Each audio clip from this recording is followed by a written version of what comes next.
Hi everyone, my name is Valeria Flores and we are going today with the USA between the wars. We are going to talk about isolationism, immigration and racism. Well, the USA had been led into the First World War by the President Woodrow Wilson, who was the 28th President of the United States and was best remembered for his legislative accomplishments and his high-minded idealism. This period was known as the Roaring Twenties, was a period in history of dramatic social and political change.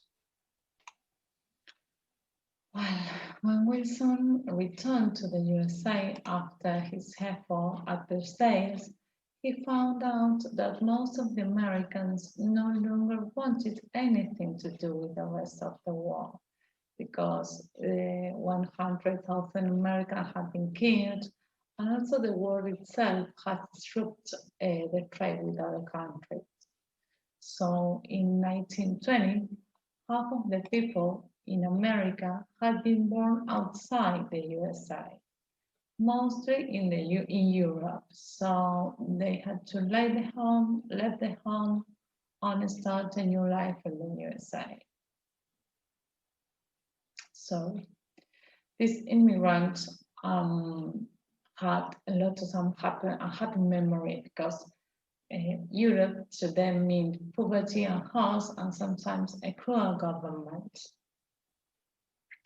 Furthermore, communist ideas seemed to be sweeping Europe after the Russian Revolution, and many were deeply opposed to communism.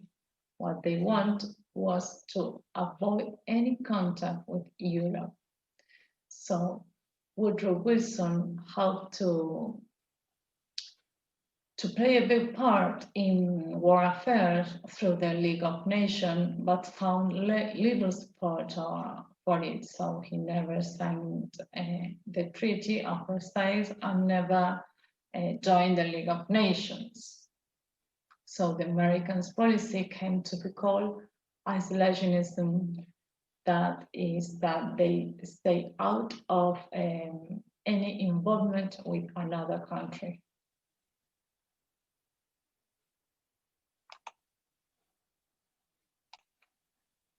So the American hostility to foreigners didn't end with the isolationism. For many years, Americans had kept an open door to migrants from all over the world, but now this policy began to change. In 1921, the open door began to close, and the number of immigrants allowed into the USA was gradually cut until by 1929, only 100,000 entry visas per year were granted. That is less than half of the number allowed before. Also, a quota system was had made it easier for immigrants from Western and Northern Europe to enter, which discriminated those who come from the Southern or Eastern of Europe. So the immigrants were allowed into the USA in proportion to the percentage of the nationality in total population of the USA. Although most of the people who wanted to come in were Jews from Eastern Europe or Italians and Greeks from the Southern Europe. So Americans who had come from Northwestern Europe and had lived in the USA for several generations were known as WSP, that it means White Anglo-Saxon Protestant. They had always had power and feared losing control to Jews and Roman Catholics.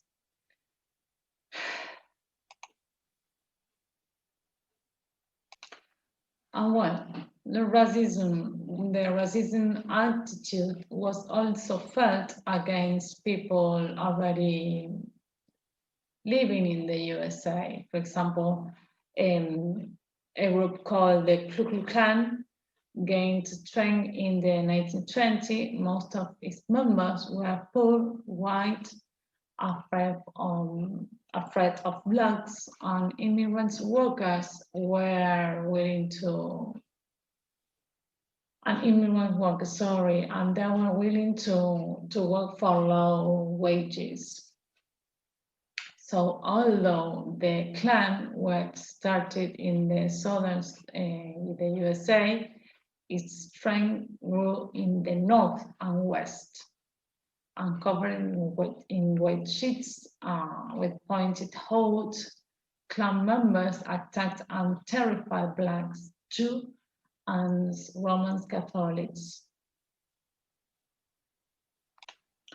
Sometimes the victims were tarred and feathered, lynched, or had their houses burned down. The Klan leader was called the Imperial Wizard, and the group had 5 million members by 1925. Hi, my name is Leguizamón, and about this topic, the USA between the wars, I am going to talk about the industrial boom, the car industry, the cinema industry, the government policies, and prohibition.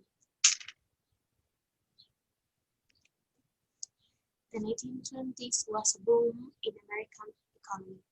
American industry, backed by huge reserves of coal, steel, and oil, and undamaged by the Great War, expanded enormously. Industrial goods such as steel, tin, glass, chemicals, and machine tools were produced on a huge scale. Most noticeable was the boom in consumer goods. Watches, cameras, and hundreds of other items were produced on a large numbers. Things which had been luxuries before the First World War were now made at a price that millions could afford.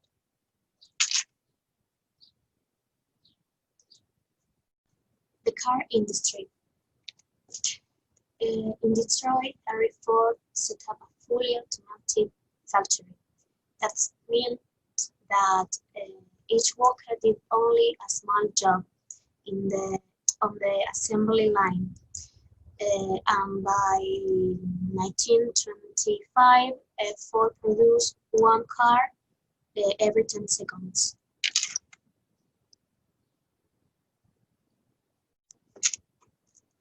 The cinema industry. People had money to spread on entertainment. During the 1920s, thousands of silent black and white films were produced. Hollywood became the base of this new industry. In the USA, 100 million cinema tickets were sold every week. I found a video about a film of Charles Chaplin called Modern Times that shows about the cinema industry and the car industry too.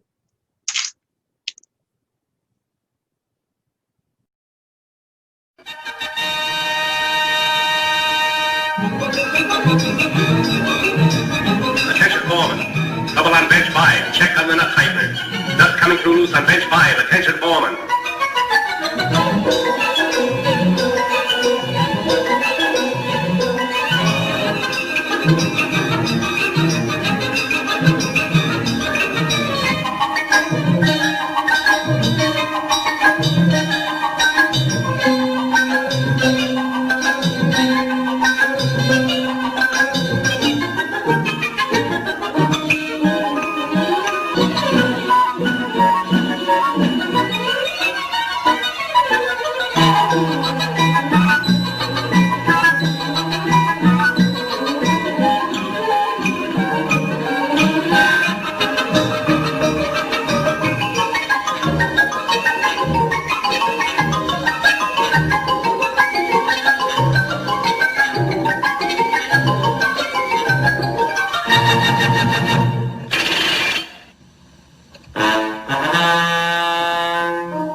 Back. Section 5, more speed, 4-7.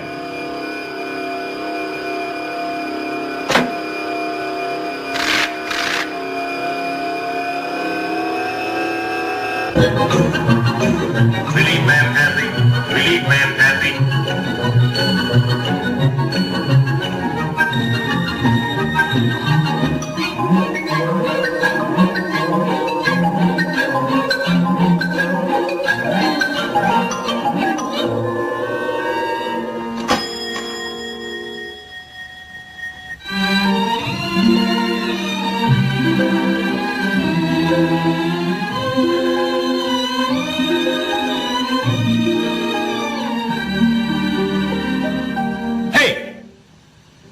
Quit stalling. Get back to work. Go on.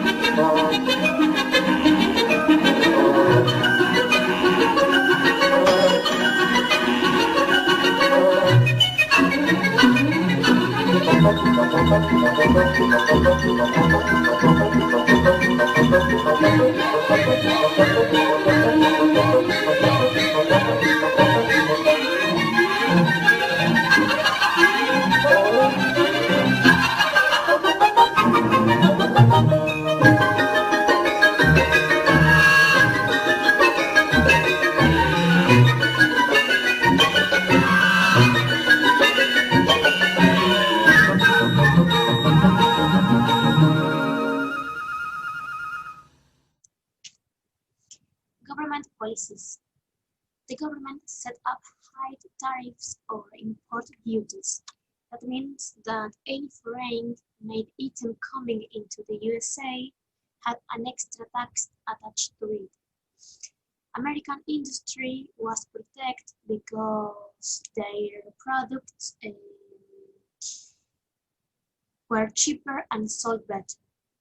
The president who were in power during the 1920s preferred to leave American industry or business to look at itself.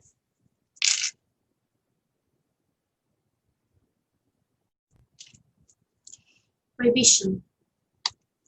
Well, in 1919, the USA Congress passed the 18th Amendment to the Constitution, declaring the manufacture and sale of alcoholic drinks illegal. Many Americans were very religious and felt that alcohol was very root of social problems, but many others still like the drink. Well, our last topic. Did anyone enjoy the boom? No, because farmers had never shared in the 1920s boom. The use of new machinery like the combine harvester meant that they were producing food too cheaply. Many farmers did not have electricity, so it was impossible to them to use new household gadgets. Black Americans did not share in the boom either. Many blacks had moved to the city to look for work. They joined poor whites in low-paid factory jobs.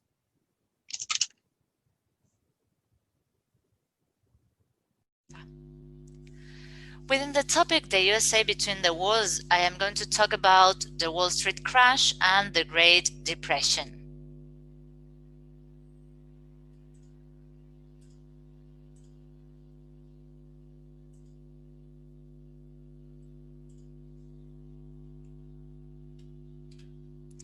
So, in the 1920 decade, there was an industrial boom in the United States.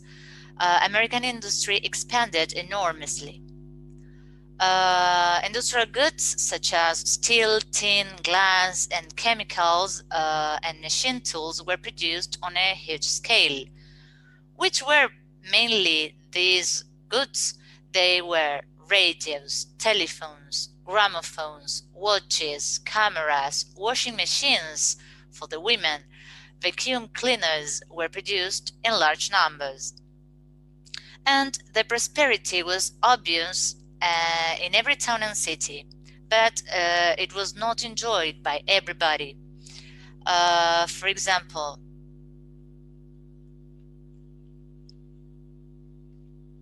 farmers had never shared this prosperity or this boom. The use of new machinery like the combine harvester meant that they were producing food too cheaply.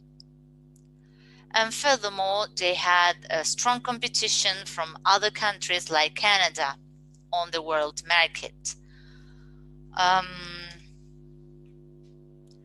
The 1920 was a boom in mass-produced goods, but there was a limit on how many fridges, watches, washing machines families wanted to buy.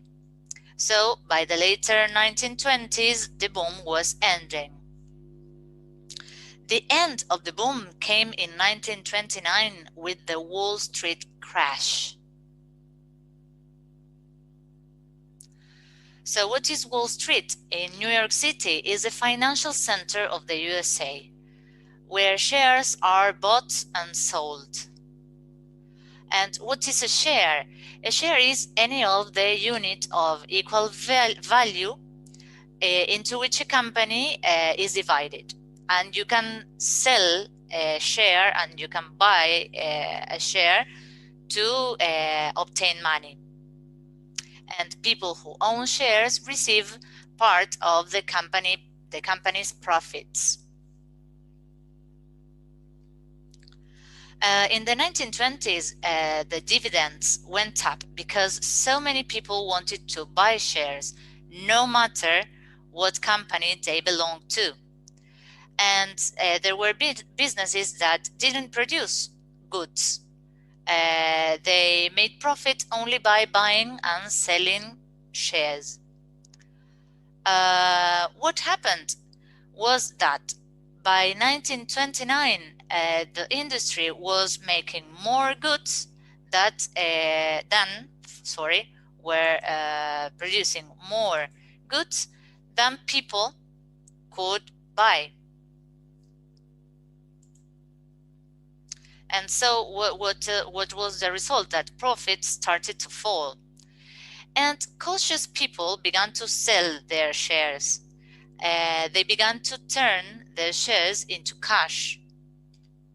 Why was that? Because they realized that their shares were worth a lot only if someone was willing to pay for them. So on October the 24th, which is a date known as the Black Thursday, 12 million shares were sold. So prices plummeted and the stock market began to crumble. What I mean with stock exchange or stock market is an organized market for the sale and purchase of shares, stocks, and bonds. And on October the 29th, 5 days later, it is called the Black Tuesday because that day was the complete collapse of the economy of the United States. The shares were sold at a fraction of their price, and the thousands of people saw their fortunes disappearing. And after those days, millions of Americans suffered poverty and unemployment during the economic depression. What happened? That many Americans had borrowed money to buy those shares, and they hoped to pay back their loans when their shares rose in price. But when shares fell, they couldn't pay back the loans. And so they were financially ruined. So the causes of the depression, because that crash caused an economic crisis. So this depression, there were too many goods being made and not enough people to buy them. farmers had produced too much food in the 1920s, so prices for their produce became lower.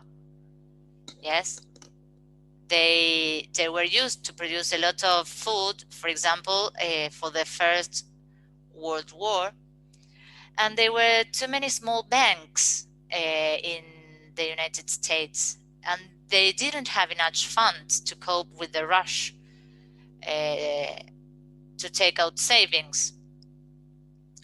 There were too much speculation on the stock market, and so this crash in October 1929 was a psychological blow for the population.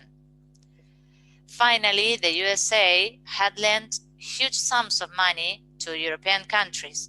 So when the stock market collapsed, the USA recalled those loans and wanted them to be paid back.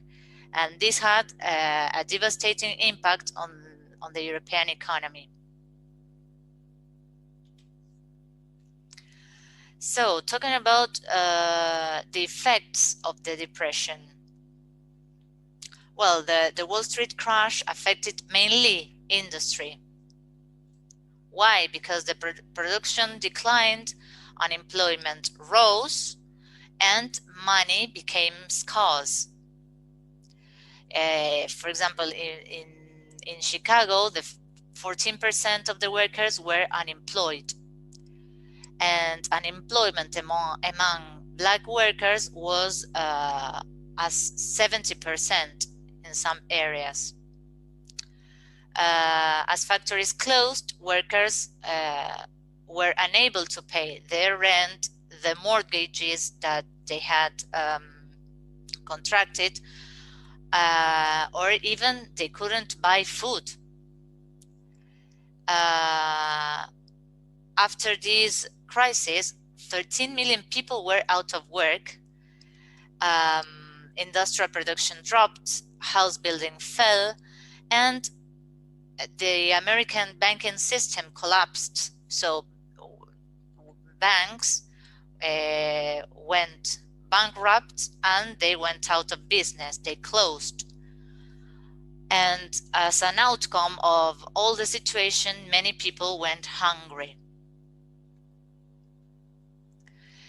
Here we can observe some photographs. For example, this first one, we can say a crowd of people outside a closed bank, people who wanted to turn their shares into cash, for example.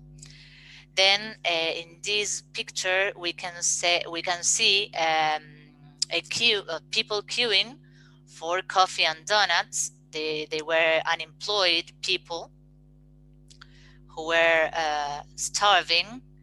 And in this last case, we can see people that lost their houses, their homes, and they built a shack. Yes, that building, a shack, in the Hoovervilles, which were shanty towns.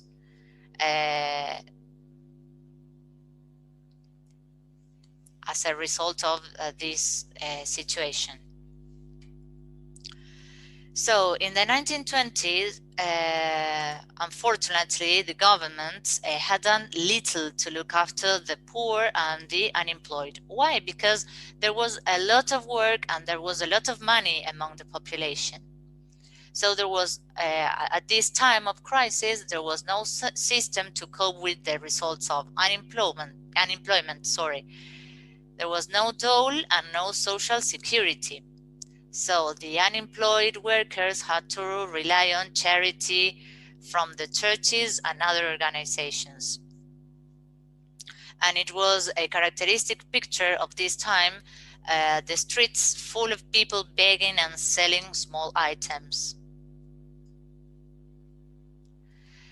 And Calpin explains that many people moved to the countryside, but that wasn't a real solution because the depression hit agriculture in a great deal. Why? Because with so many people unemployed, farmers couldn't get good prices for their produce, and many of the farmers had to sell their fields and move to other places. For example, small farmers went to California to find work as farm laborers, and the poor black farmers from the south moved north to hunt for work in the cities.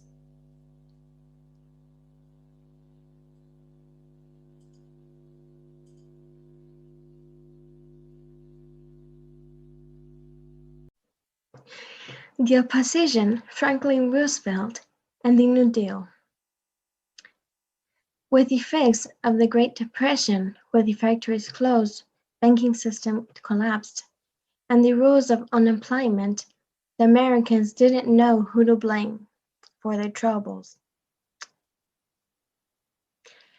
In the 1920s, the Americans believed that anyone who worked hard could do well, like we see in the pictures. They're having a good life. And if they didn't succeed, it was because of their own laziness. They felt confident that prosperity will continue forever and the market will continue to grow. But once the panic began, it spread very quickly and with the same cycling results, and they felt ashamed. President Hoover believed that the worst is behind us, and he did little to help as things grew worse and worse since 1930. He asked people to work harder and to voluntarily help sustain the economy. By the late of 1931, when it became clear that the economy wouldn't improve on its own, Hoover recognized the need of some government intervention, like we see in the picture with a little plant.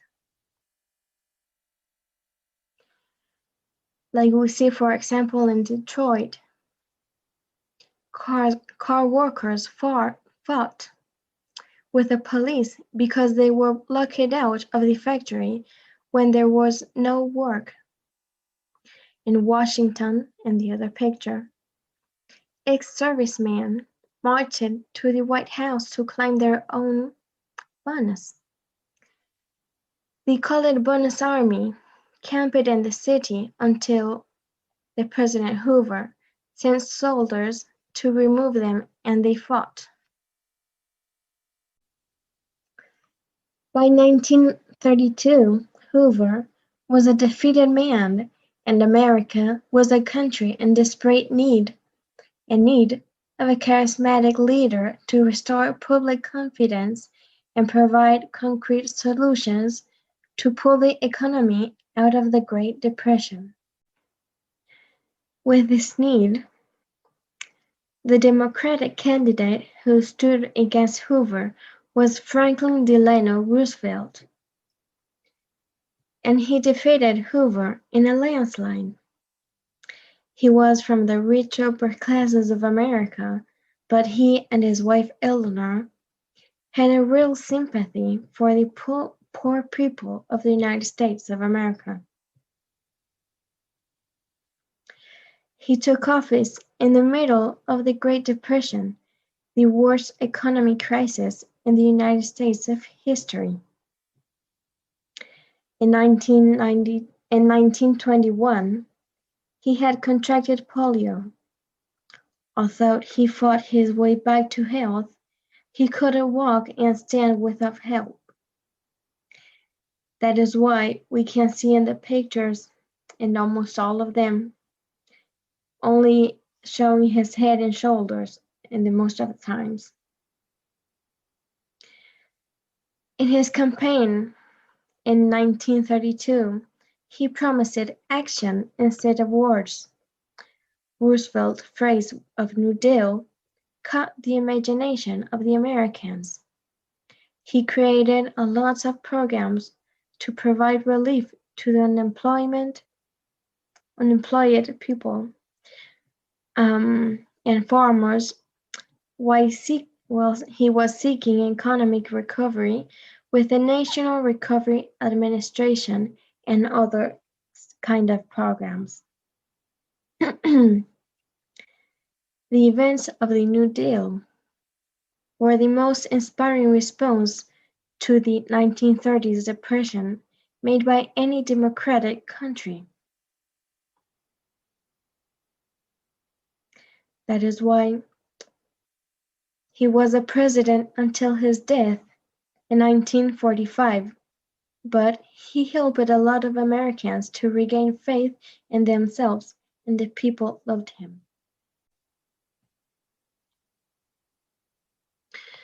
Much of the New Deal legislation was enacted within the first 3 months of Roosevelt's presidency, which is known as the 100 days, like we see in the picture. Franklin Roosevelt didn't come to the White House with a fixed plan, but he had around him men and women with fresh ideas that encouraged him, although not the ideas worked, but this group was called the Brain Trust. Roosevelt kept 3 ideas for the New Deal to help the people what were hit harder by the Depression, to revive American business, and to build a better America. This New Deal also tried to regulate the nation's financial hierarchy in order to avoid a repetition of the crash of 1929 and the massive bank failures that followed.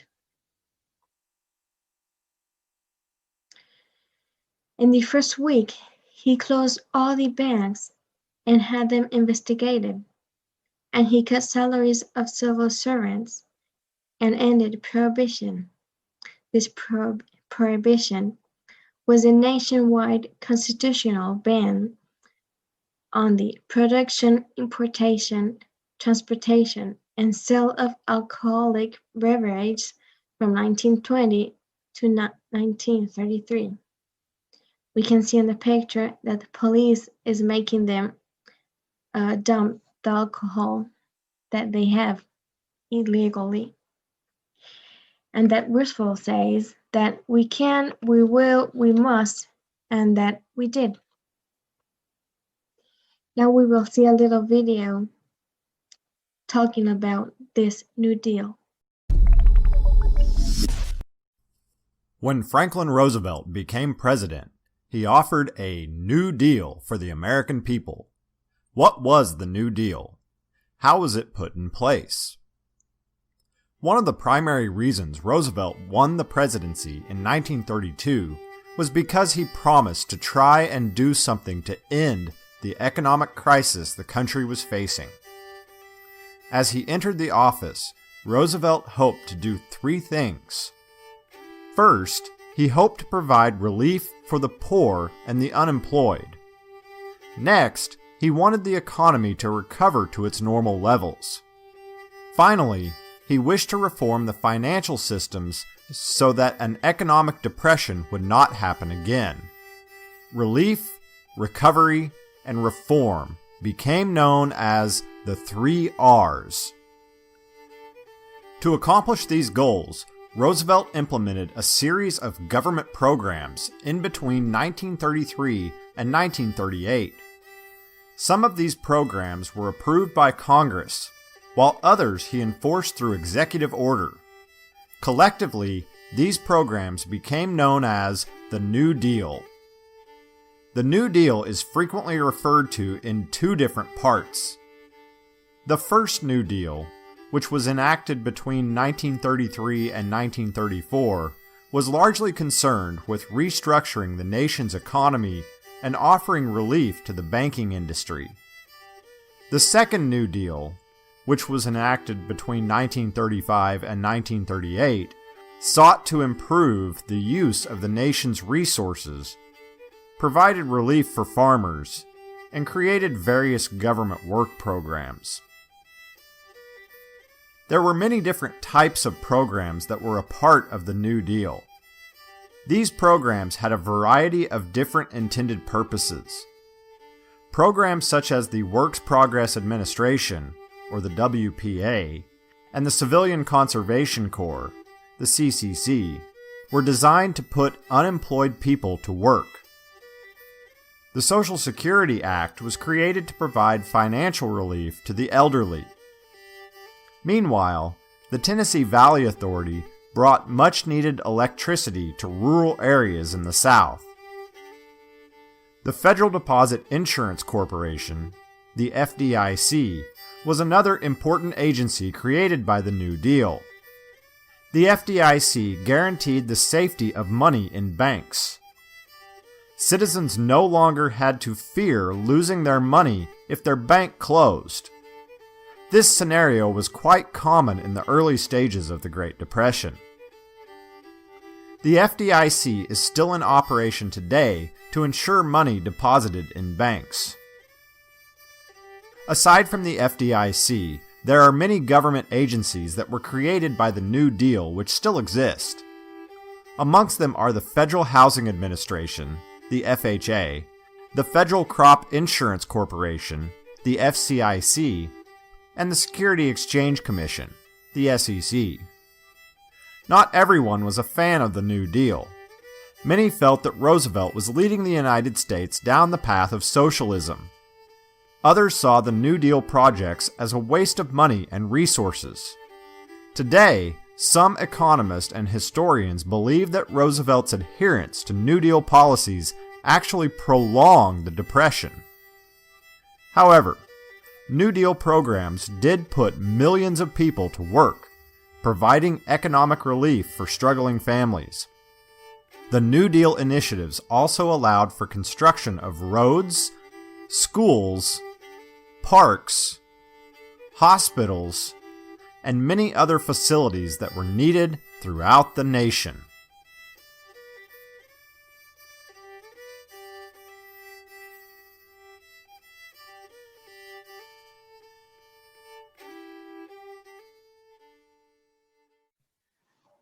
I'm Maria Valentina Vassia, and I'll be talking about some themes in relation to the New Deal.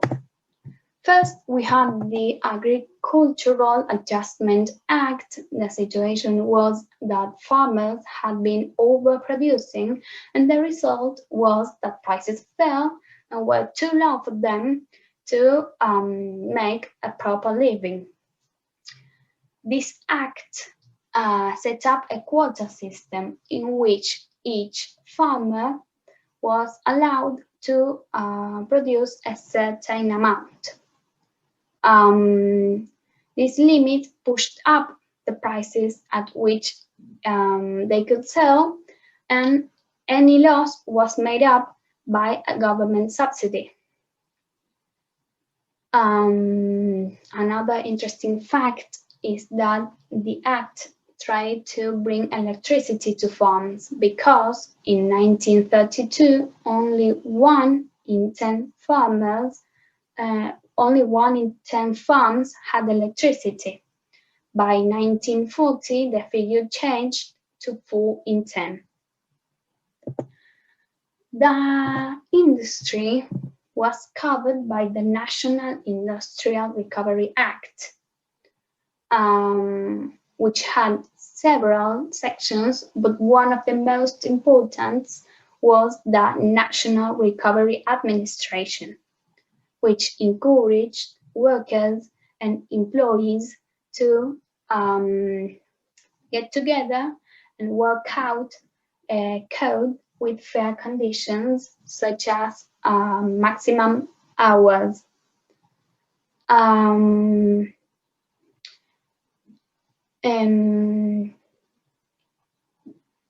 Goods made under this code were sold with the Blue Eagle tag, so buyers could tell they had been made under arranged conditions.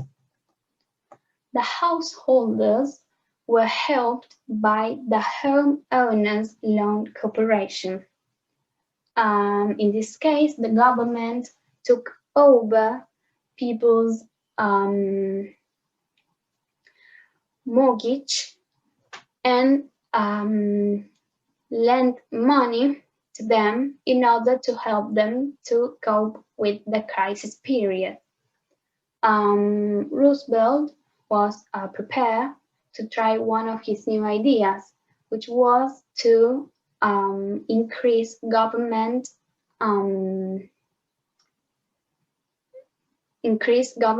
spending. People explained that the idea was to that in times of depression, the government should spend money to get the economy going again. Another section set up by the National Industrial Recovery Act was the Public Works Administration. In 1938, it spent more than $1,000 million on different projects, such as hospitals and city halls. Another organization, the Works Progress Administration, organized schemes on a smaller scale. By 1938, it had spent $1,400 million on schools, roads, libraries, and it also gave work to artists, actors, writers, so they could make improvements to life in local towns.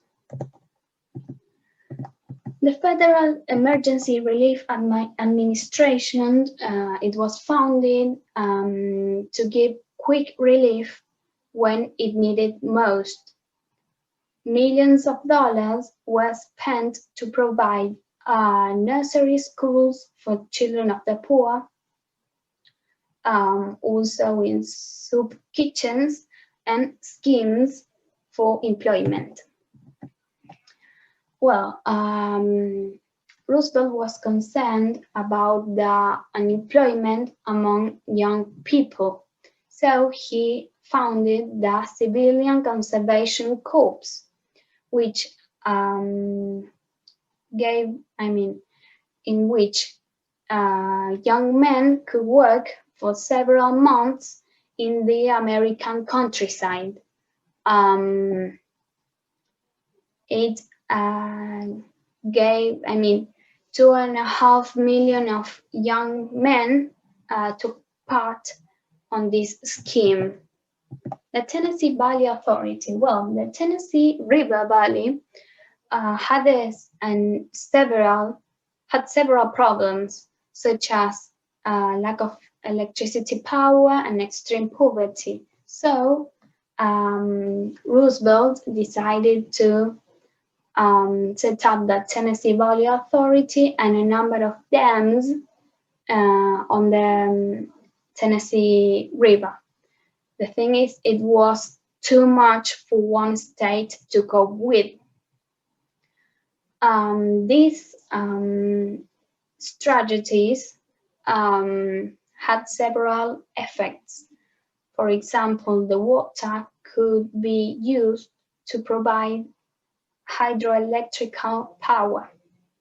In 1933, only 3% of farms in the Tennessee Valley Authority area had electricity, but in 1953, the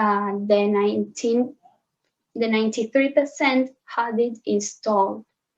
So we can say that it improved the lives of millions. The Social Security Act, it was passed in 1935, some, pension schemes were given to widows, old people, and disabled people. Also, an unemployed insurance scheme was accepted too, but not all workers were eligible at first. And finally, we have the New Deal under attack. Both the New Deal and Roosevelt were running on the criticism in 1935. Some people who supported it at first later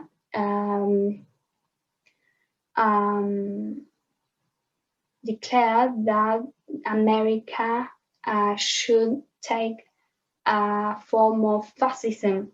Others put up a plan of retirement at 60 in order to give more job opportunities to young people. It also received attack by the Supreme Court, which had the right to decide if a new law is in line with the Constitution of the United States of America or not. And in 1935, the National Industrial Recovery Act was declared inconstitutional. So those were some of the attacks against Roosevelt New Deal. So, but the fact was that he was very popular himself. He had the ability to talk to ordinary Americans as if they were alone together. However, he continued to fight for the New Deal in 1936 elections.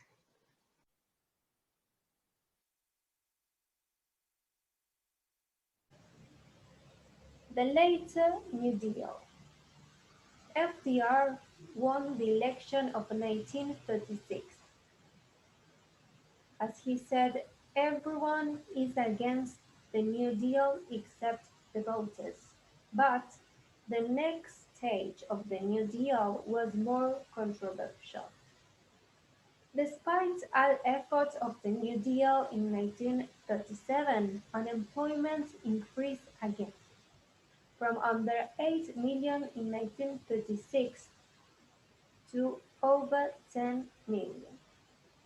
The Warren Act of 1935 gave every worker the right to join a trade union.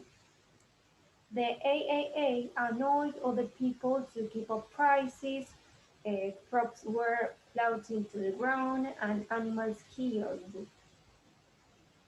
Farmers from the Dust Bowl drifting to California found wages at poverty level. As the 1930s ended, the problems of the USA were far from solved. When Roosevelt led his country into the war in 1941, there was still 6 million unemployed.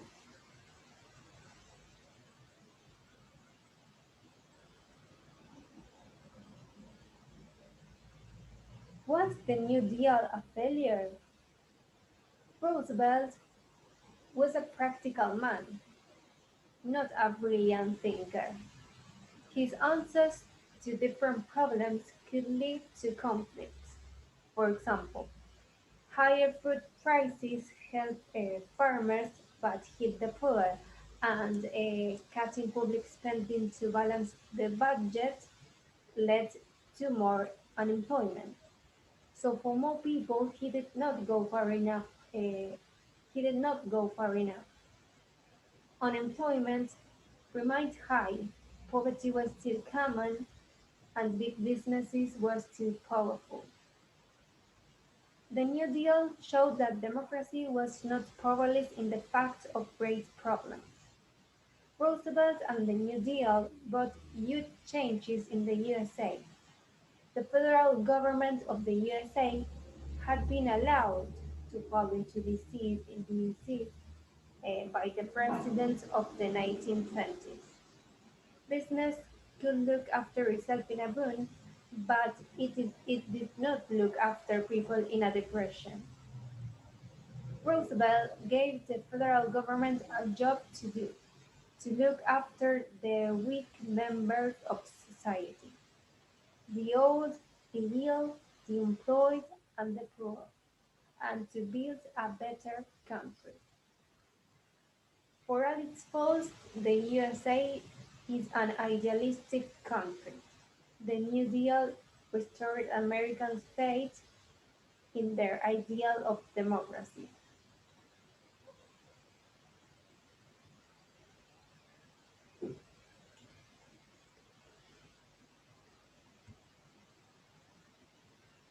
Now I am going to talk about Franklin Delano Roosevelt.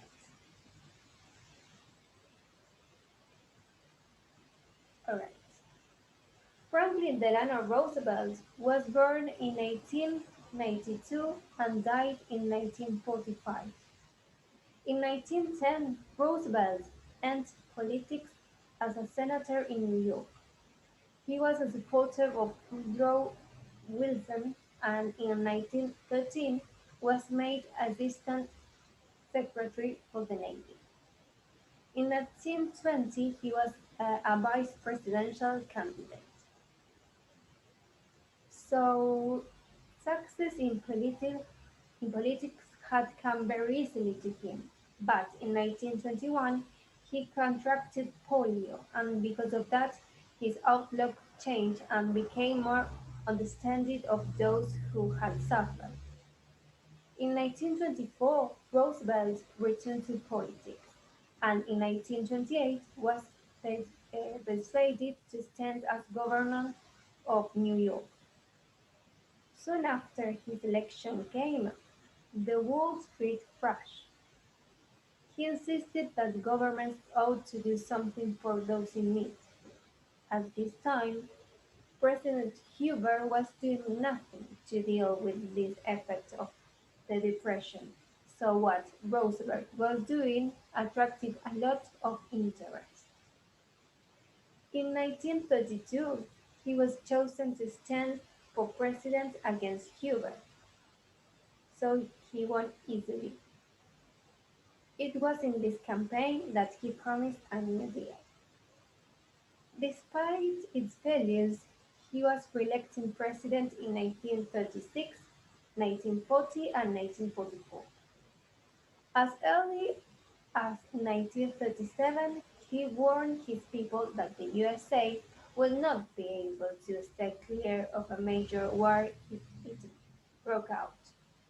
Uh, when war came and Hitler over Europe, Roosevelt sent help to Britain. His victory in 1940 in a presidential election showed that most Americans agreed with this. Roosevelt met Churchill in 1941 and together drew up the Atlantic Chain. This outlined their hopes for a better world after the war. The protests of the isolationists in the USA were silenced by Pearl Harbor in 1941. In conclusion, FDR was as inspired a wartime leader as he had been in peace. He met Stalin in 1943 and 1945 and felt that he got on well with him. Perhaps if Roosevelt had lived longer, relations between the USSR and the USA would not have turned so sour after the war. Finally, in 1945, after more than 12 years as president, he died just before the war came to an end.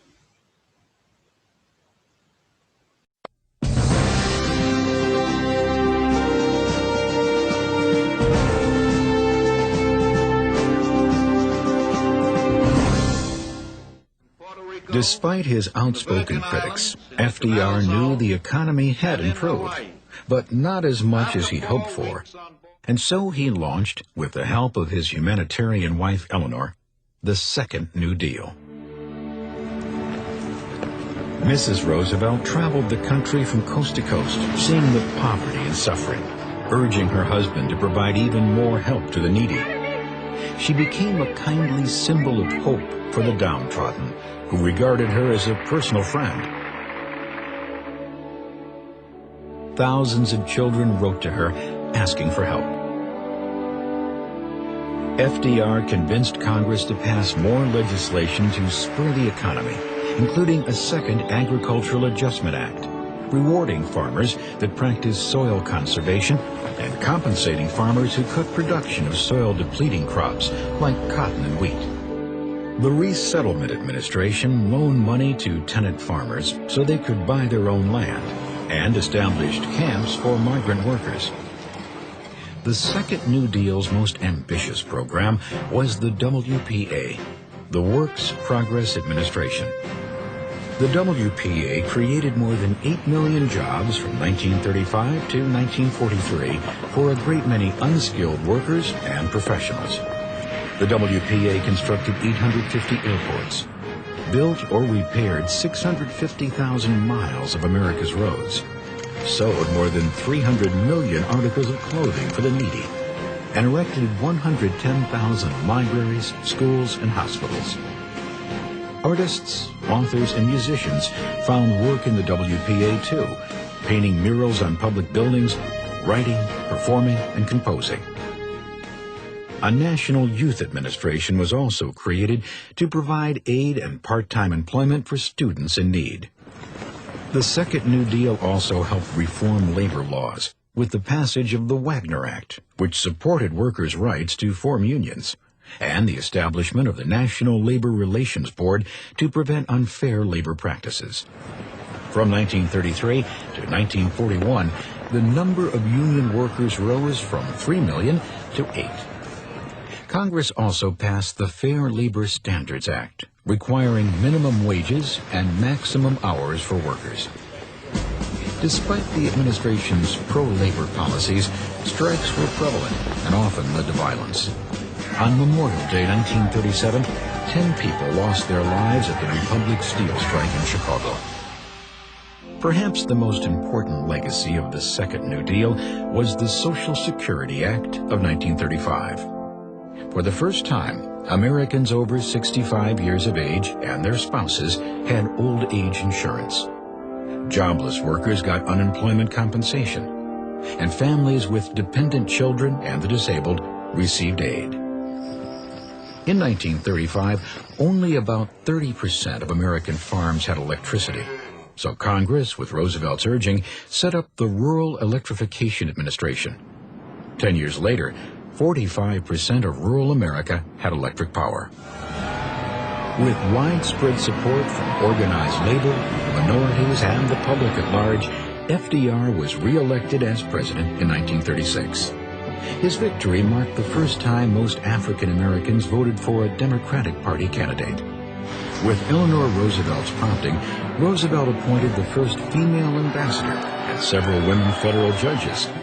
Frances Perkins became the first female Secretary of Labor, and Mary McLeod Bethune was appointed head of the Office of Minority Affairs in the National Youth Administration, becoming the first African-American woman to head a federal agency.